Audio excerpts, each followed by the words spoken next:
All right, everyone. So we have another video here from Hot Boy Spicy called "Why Ichigo versus Aizen is the best Bleach fight: a thematic breakdown."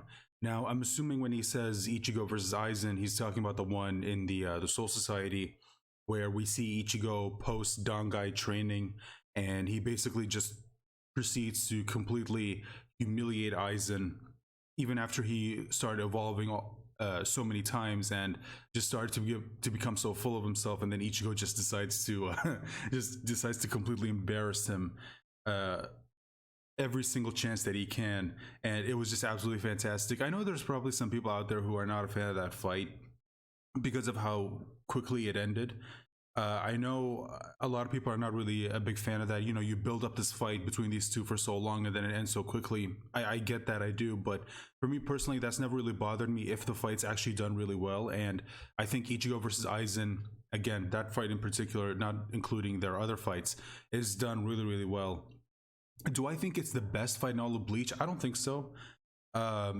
In my opinion, for me, Ichigo versus Byakuya at the end of the Soul Society arc was the best one. I absolutely love that fight, and in my opinion, it is the best fight in all of Bleach.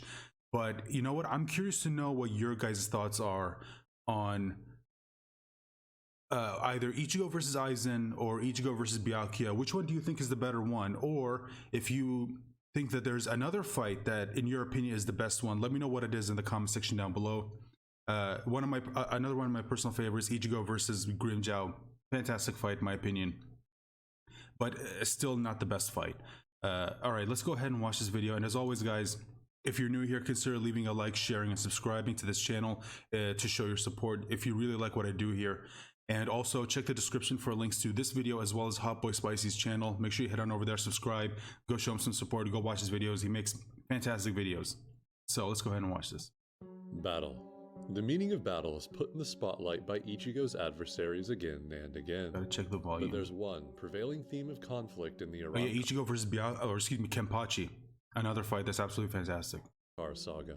Dude, the Soul Society arc in general just had some, in my opinion, some of the best fights in all of Bleach. Again, we just saw Ichigo versus Kenpachi, and then there's Ichigo versus Renji, Ichigo versus Byakuya, just all fantastic fights. Also another one, Uryu versus Mayuri, also another fantastic fight. Instinct. The strength to dominate one's opposition and revel in the glory of victory. Those who seek battle pursue the rush in testing their dominance. Ichigo's other is Zanpakuto. A part of him is interestingly the first entity that verbalizes this phenomenon. He is confident Ichigo lacks it, but is beaten by what Ichigo should be without. However, at no point was he without it. Everyone has a shadow. To know one's shadow is to accept it, thereby gaining the assets to regulate it. To reject one's shadow is to avert the eyes from inevitable consumption. Ichigo proves in this fight that he has that killer instinct, but he would continuously reject its presence. It frightens him, so he pushes it away. Even when he utilizes its power, he doesn't stop to consider its origins. He deludes himself into believing he can conquer this entity while also pushing it further and further down his subconscious. Ichigo is first and foremost a teenager who wants to protect his loved ones, but he also has a thirst for battle that he refuses to recognize. And as long as that denial builds up, the more his unchecked shadow will creep toward the surface. Like, see, for me, that's honestly one of the most interesting reoccurring themes in all of Bleach, which is Ichigo, and this it kind of destroys the whole thing that people try to say that Ichigo's like he's not an interesting character, like he's kind of boring. I don't think so. I understand if you just look at the surface level, you think, okay, well, this is it's whatever, but there is a lot more if you choose to look into it, and you'll see that Kubo put a lot of thought into his writing for Ichigo Kurosaki than you think. And one of the things that I absolutely love is what he just pointed out here, how Ichigo, during his confrontation with whom we now know is Zangetsu, he basically does learn to get that killer instinct, or accept that he does have it, but while at the same time still tries to push it away. Goes into him sort of how throughout most of the series he's only had access to like a portion of his power, his true power, and it isn't until the everything but the rain arc where he learns his past and he finally accepts who he is or what he is fully. That's when he truly gains access to his full power. I always loved what Kubo did there. And again, it goes to show you that like Ichigo, there's a lot more to his character than what people are willing to give him credit for. Mundo demonstrates this descent with each of Ichigo's major confrontations. Against Dordani, Ichigo's prideful refusal to fight with his all endangers Nell. And while he realizes his fault mid-fight, Dordani's belief that only a heartless beast can survive against what's to come is validated by how Ichigo ultimately saves Orihime. But Dordani is wrong. There's another strength that Ichigo possesses, one that surpasses even his most potent primal energy, one that would eventually surpass a god. With his battle pride still unchecked and seeping out, though, he cannot yet reach that summit. Ichigo struggles against Grimmjow while synchronized with his mentality, one display of power over another. Grimmjow mocks him, and Ichigo responds with pride, a showcase of dominance. But when Orihime's words pierce through Ichigo's hubris, he immediately retaliates with victory. The power he wields more evident and more diametrical to his opponents than ever. Strength to protect, not to destroy. Orihime didn't fear Ichigo because of his mask, but his actions. He might have come to Hueco Mundo to rescue her, but his insistence on settling the score with Grimmjow almost had no trace of thought in her in it. Almost. His first utterance upon their reunion might not have related to her safety, but he didn't forget about her in the heat of battle, doesn't forget why the Arrancar's defeat is important, and doesn't forget his mercy. He is a human, first and foremost, a human with a heart. But this heart is ripped out and tested against Ulquiorra. Ulquiorra is perplexed as to why Orihime wouldn't interfere in his fight with Ichigo until it was absolute. Okay, again, sorry, I gotta check the volume because, music is, again, if you don't know, you have to avoid music at all costs when it comes to copyright, because even if you try to fight it, you can't. It's near impossible unless you get like written permission from the original owner to be able to use it. It's almost impossible to defend yourself against a copyright block because of music. It's almost impossible. So that's why if you're wondering why I keep the volume so low, it's because sometimes these videos include music from the actual show, and that's what usually gets these videos from. It's what keeps them from being uploaded, because the copyright bot that they have catches it. And if you're wondering, well, wait, didn't they include the music in the video? Well, yeah. And if you're wondering, or if you're asking me to explain how that works, I can't. You're gonna have to ask YouTube. Ichigo hand waves the question, because its target is the very thing he's been refusing to look at since his hollow powers manifested. Orihime's actions aren't nonsensical. Rather, they're a compromise and consideration for Ichigo's pride, the side of him that scares her the most, the side of him that's only so transparent now because he's let it fester for this long. But his true strength still lingers with him. He acknowledges Orihime's interference as beneficial, and even when Ulquiorra attacks Ichigo's combative pride, Ichigo admits to being outclassed. Ulquiorra can't understand why, despite this admittance, he still holds his sword. It's not because he doesn't want to lose, but because he can't lose. If he was fighting merely for dominance, his blade would have shattered against the first demonstration of the gaping discrepancy in power. Ichigo isn't meant to rip his opponent's heart out, but to preserve the heart he keeps with his comrades. And to save this heart, he must win. Save. Win, victory, glory, dominance, despair. No matter how deep Ichigo buries it, it's still a part of him. So, just want to quick, because I already gave my opinions on some of the other fights in Bleach. Just to quickly give my opinion on the fight between Ulquiorra and Ichigo. I do think it is a very good fight. It is, and I do really love when, of course, Hollow Ichigo just completely takes over and just destroys Ulquiorra.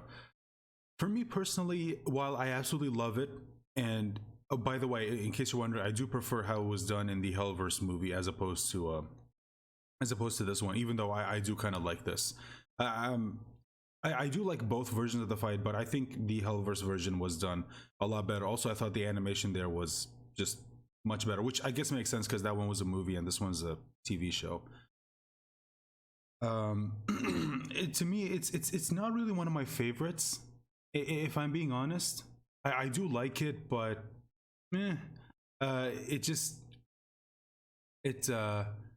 it feels more like a squash match.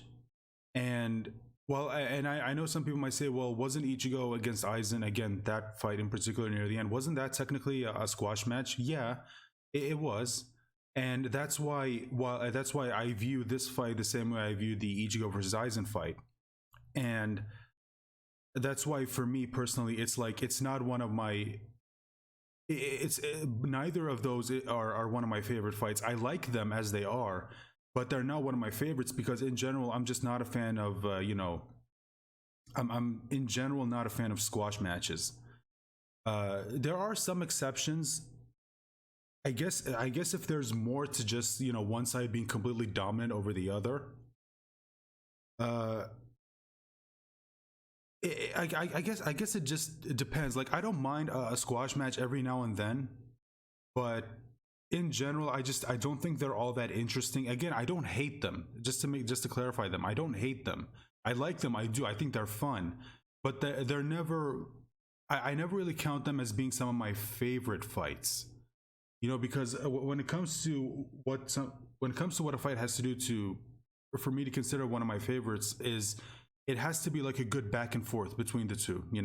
It has to be like both parties are almost even when it comes to their skills, their powers. In this case, since it's a shonen series, and like there's a good back and forth between the two. That's why I think that Ichigo versus Grimmjow is a much better fight because both of them were, you could say, almost on equal terms when it comes to power, and it's just that good back and forth between the two to see who can utilize their abilities better to overcome the other. And that's why in my opinion, the Ichigo versus Byakuya fight, best one out of all of them, in my opinion, best fight in the entire series. And it's why I'm not really a big fan of the Ichigo versus Yuobak fight at the in the Thousand Year Blood War because it was essentially just a squash match. Like Ichigo, it's made clear as powerful as he is, it's made very clear by how powerful Yuobak was portrayed leading up to that fight that Ichigo just stood no chance. Considering how powerful Kubo made him, like it was very very clear that Ichigo stood no chance in that fight. As powerful as he became, especially considering how broken the Almighty was. Like yeah, so that from the beginning made me kind of it kind of soured me on the upcoming fight because we all knew it was coming, but because again Kubo kept showing you just how broken the Almighty actually was, you knew that, or you either knew or you kept asking yourself, okay, well, how exactly is Ichigo going to beat this guy considering how broken this ability is? And for me, the Ichigo versus Ulquiorra, at first it was a squash match on Ulquiorra's favor, then it was a squash match in Ichigo's favor, and it never stopped being a squash match, if that makes sense. It's like one side was always dominant over the other. It's like there was no in between. Like there was no moment when both of them were on equal grounds, and just you're watching this fight to see, okay, who can, like I said, who can utilize their skills better to see to win the fight at the end, to overcome the other. It was never that. It was just Ulquiorra was dominant over Ichigo, and then Ichigo was dominant over Ulquiorra, even though it wasn't technically Ichigo. Like he wasn't really in control. It was his hollow side taking over. So yeah, just I said they were going to be quick thoughts, but yeah, just my in general thoughts about the fight between these two. If he keeps tugging away at the slingshot, it will eventually backfire with more force than he can handle. He defeated his Dark Other with the very thing it promoted, so it makes sense that entity would return with the same weapon in hand. Just like his opponent, who carries a literal hole in his heart, in this form, Ichigo fights with the same void. This is what Orihime saw reflected in those eyes, something darker than any Arankar squirming to the surface. He mutilates, desecrates, and destroys his opponent in the ultimate display of dominance. When a comrade tries to halt the dark weapon he carries, its destruction pierces him as well. And when Ichigo regains his humanity, his first response to the disaster he caused is not repentance, but shame.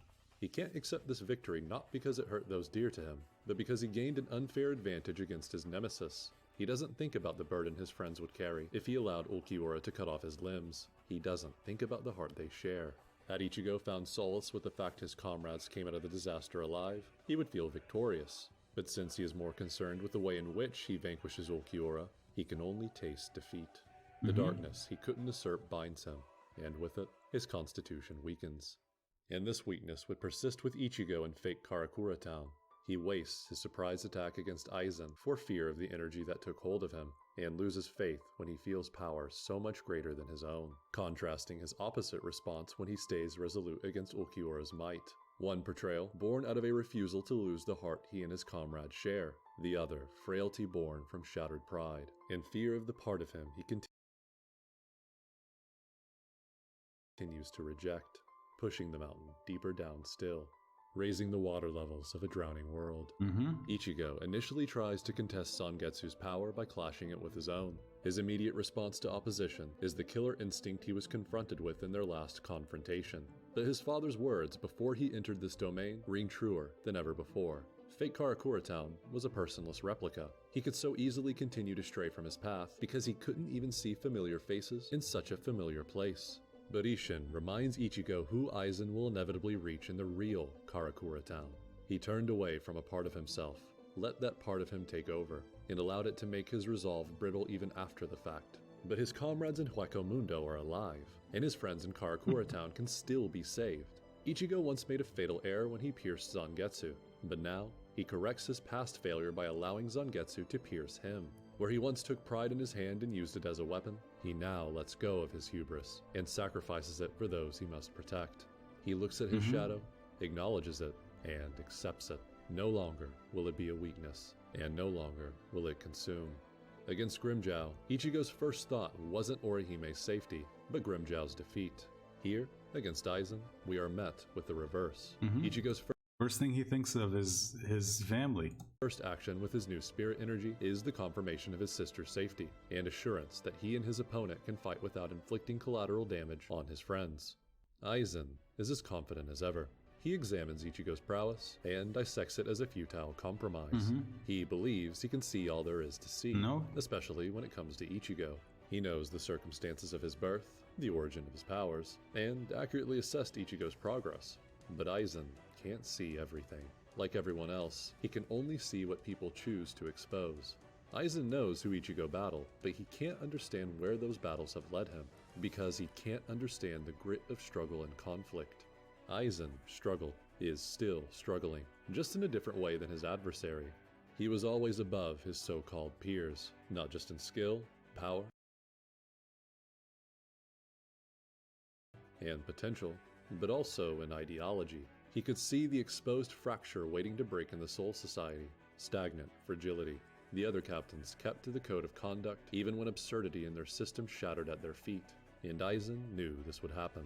Even if he left a trail of glass as the persona Captain Aizen, they wouldn't pick up the pieces. But he didn't relish in this thought. It was merely the status quo. Even if they yearned for progress, it was always confined in the parameters of the Soul Society. But Aizen saw something beyond, something they could never understand even if they tried. For beings bound by Soul Reaper ranks, the thought of what could potentially be above. See, the thing that I kind of want to just talk about for a second, this is something that I kind of noticed, and he even brought up right here. It's like he isn't happy that, or at least he doesn't, like you said, he doesn't relish in the fact that people didn't see through the illusion.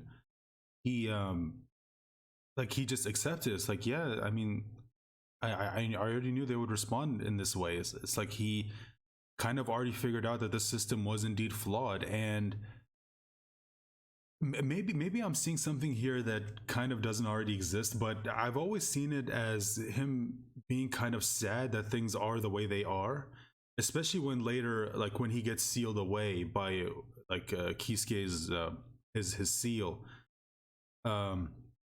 Even like when he reveals that, you know, I refuse to live in a world that's ruled by that thing, and obviously that thing Kisuke reveals to be the Soul King, and he realizes that, oh yeah, so Aizen, he saw it, he knows what it is, and he it's almost like he's upset that things are the way they are. Like how can the very thing we call the ruler of everything, the one that's keeping the balance between all these worlds, I'm not going to spoil it, but if you know, you know. I'm willing to bet most of you probably already read the manga by now, but just in case you didn't, I won't spoil it. But if you know, you know why Aizen kind of feels that way and about the Soul King.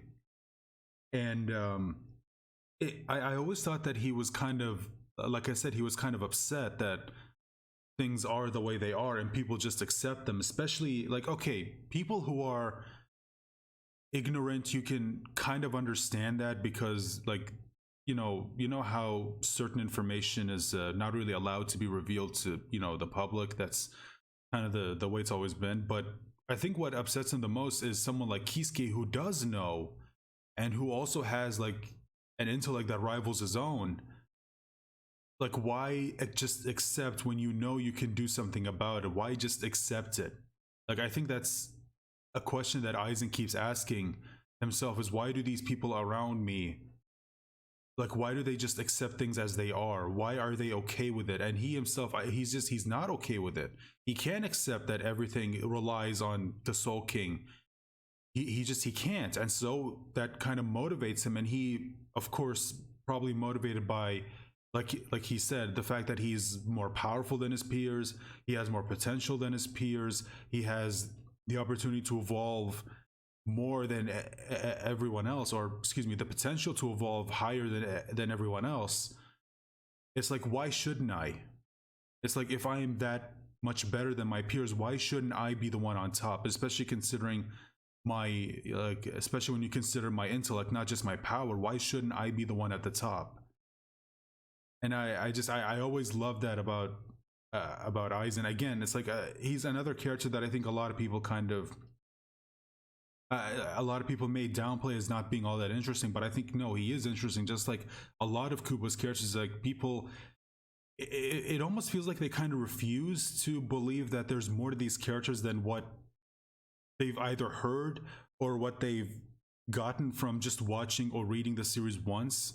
And if they just went back and like either watched the anime or read the manga again, maybe they'll see that there's more to these characters than I originally gave them credit for. Whoa, even if they yearned for progress, even if they tried. Yeah. For beings bound by Soul Reaper ranks, the thought of what could potentially be above the captain's status eludes them. Urahara was the only man who ever reflected a different color on the opposite side, but since his power paled in comparison to Aizen's, the most he could ever be was a worthy opponent. Aizen had given up on the idea of peers. No one could stand beside him. If they matched him in intellect, he would overpower them. If they matched him in power, he would outsmart them. If they matched him in shrewdness, he would distort their senses. Aizen never found himself contested on every front, so it's only natural for him to conclude he was never supposed to be. If no one could look at him eye to eye, then he is meant to look down at everything. He would rise higher and higher, ripping every king off their complacent thrones with ease, until the day comes that he takes his rightful place above all. If even the spikes beneath his feet could not carry the weight of his ascension, he'd discard them with total apathy. If this is his fate, he would embrace it. But he never asked for it.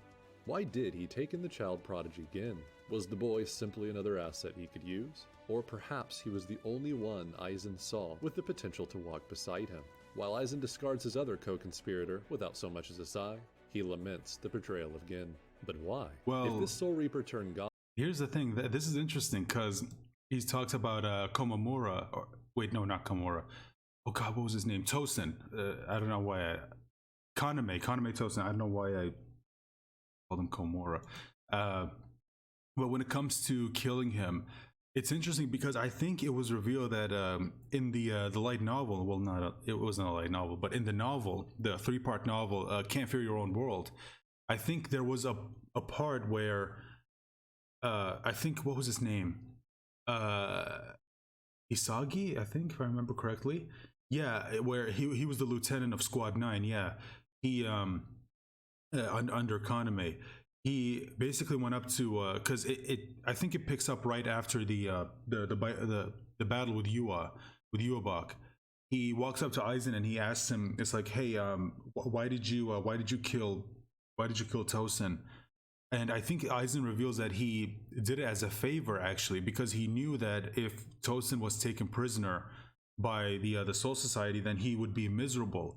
And he did it as a gift because Kaname was one of the few people who was genuinely loyal to him. And he knew that he wouldn't be happy if he was a prisoner, so he decided to end him. So I don't think that he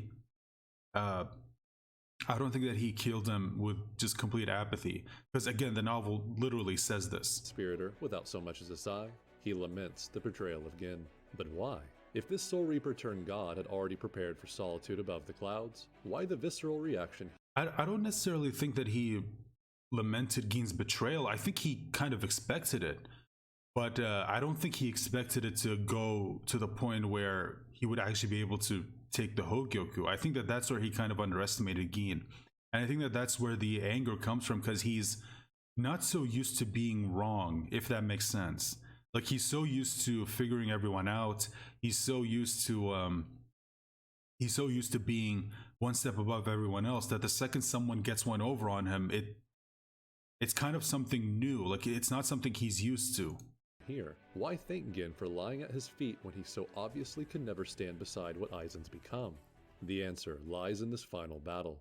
Aizen makes his usual deductions. Why Ichigo appears to contest him, whose swing cut the rock beside them, and since no one can match his power, it's inevitable his foe will only amount to no more than a durable dummy to test his strength. Once upon a time, Ichigo's newfound Bankai that looked so strong against tough opposition paled so far from Aizen that a mere clasp of his fingers nullified it. And here, Ichigo pays his nemesis back and then some by invalidating Aizen's assumptions with the same action. Aizen had lived his life yearning. Well, not technically the same. I always thought it would have been, and I know technically it was a callback to earlier during their fight in Fate Karakura Town, where he like catches his blade with his hand. I always thought it would have been a lot more satisfying if he'd stopped it with one finger, you know, calling all the way back to what happened to the Soul Society, like doing to Aizen what Aizen did to him. I always thought that would have been a lot way more satisfying. Validating Aizen's assumptions with the same action. Aizen had lived his life yearning for a match. He even gave Ichigo a final opportunity to be the match he sought. Aizen didn't really believe in the possibility, but his subconscious... You know, I always wondered whether he did this knowingly, or whether he, like, or was it just a happy accident? Like, after he destroyed it, he realized, oh, well, now that the cleaner isn't here, Ichigo could use this place to make himself a lot stronger, and he could actually challenge me and live up to the potential, the potential that I always knew he would be able to live up to. I've always wondered about that. I don't know. Let me know what you guys think. But do you think it was just an accident, or do you think he did it on purpose? Like, it was all still part of his plan? Ironically, the last match he receives is not a contest at all, because for the first time, it's his power that's lacking. He enforces his will on the Hogyoku and claims its energy to achieve godhood, where Ichigo relinquishes his power to save his friends. One transcendence misshapen because it's born from a concession against his true wish. The other so potent because it's granted after Ichigo accepts all of himself. Aizen couldn't find someone to walk with him shoulder to shoulder, and neither could he become the ultimate being on his path. Both the dream and the compromise are shattered by the remnants of a power soon to fade away. But it could have been shattered at any moment in this confrontation. If Ichigo wanted it, he could have ended this fight the moment it started. But he doesn't. He relishes the cocky remarks he throws back at Aizen, allows his foe to pull out all the stops, and revels in his superiority. It isn't... I mean, I don't know if he necessarily reveled in it. I always thought of it as him just fighting him. Depravity. He hasn't forgotten why. Also, maybe it was just maybe it was Kubo giving us something, because he kind of knew that if Ichigo just showed up, took Aizen away, and then immediately went, you know, finally gets a Tensho and just struck him, it would have been kind of boring. So let me give him a bit of a fight and just show Ichigo being absolutely dominant. Here, it's his hubris. Latched onto him is not only his lingering power, but his lingering pride. They are one. They are him. Ichigo's accepted it. Now it's time to let it go, because there's something behind him far more important. But he isn't the only one who relinquishes power by the end of this battle. With Aizen's mask ripped off by a superior force, all that remains is a cry akin to his true desire, a final attempt to coerce understanding. That's all he's ever wanted, an equal that could understand him. Yet he never tried to understand anyone else, even the ones he couldn't readily trample. Aizen thinks he understands the hearts of his adversaries, but even his final plea to Urahara is off the mark. He talks as if Urahara conforms to Soul Society justice, when Urahara's circumstances are a direct result of going against it. Circumstances he initiated. He didn't expect Ichigo to defeat him because he Well, didn't understand where Ichigo's struggle could lead. He can't see people's diverging paths in front of him. I mean, yeah, Kisuke does kind of go against it, but at the same time, I think you can also say that he does kind of accept that, you know, things, they just are the way they are. And I think that he's like, the reason why he does things, I don't think it's necessarily to break down the status quo. I think it's just to gain knowledge, because again, he is a scientist, and one thing that scientists do is they experiment, they you know, they try to gain new knowledge, and the only way to do that is to conduct certain experiments. You know, you get a hypothesis and you test it to see whether or not there's any truth to it. And yeah, I've always just seen Kisuke as just someone who wants to see whether or not this thing is even possible. I don't think it was ever done from the perspective of, like, things around me are kind of boring, so I'm just gonna tear it down. I don't think that was ever like, I don't think that ever played into his motivation for why he did what he did. Because he had set his sights on one, or not his motivation, his reasons for why he did what he did. The tunnel vision of the Soul Society, but the end of his reign reveals he was just as blind to his surroundings. And Ichigo sacrifices his sight at the end of this conflict. Love that moment, by the way, when he was being sealed. I don't know who worked on it, who animated it, but oof, man, was that good. Through to comprehend. And once he understands it, once he conquers all the pain it brings, he will be faced with a man who sees all. A lot of people are excited for this. A lot of people are also worried that, oh, is it really going to look like this, or was this just done for the trailer or the teaser? I know it was, but a lot of people are hoping that it is going to look like this. And one of Ichigo's aides, shoulder to shoulder beside him and his comrades, is none other than Aizen Sosuke. But that's a story for another time. Hey, thanks for watching. Please like this video if you enjoyed what I had to say, and subscribe for future content like this. Go ahead and hit that bell if you haven't already as well. I have a Patreon if you want to support what I do and be with these beautiful people on screen here. Link is in the description below. You can also find my Discord link in the About Me section of my Patreon page. It's free for anyone to join. A very big thank you to my top supporters: Miniman, Spectre Mustang. Okay, so those are all of his orders. Let's see, is there anything? Shout out to Trap for the best thumbnail work yet. Yeah, the thumbnail is pretty damn good. The cap off to my new Naruto analysis series will be coming in March. I won't be staving it off any longer for those who are waiting. Well, that's it. Stay hot, my boys. Okay, so there you go. Let me just take this a second. Yeah, I mean, look, Ichigo versus Aizen, I think he laid it out pretty well in this video. Like, there's a lot more to the fight than people are willing to give it credit for. But again, for me personally, while a fight can have deeper themes, and that's absolutely fine, in fact, it's kind of welcome, and it's just that for me personally, I've always just kind of preferred those fights where, like I said, it's a good back and forth between the two. It's like two people, even playing field, but who utilizes their powers better to come out on top. I've just always preferred those kind of fights. Not that I hate, you know, fights where one person is...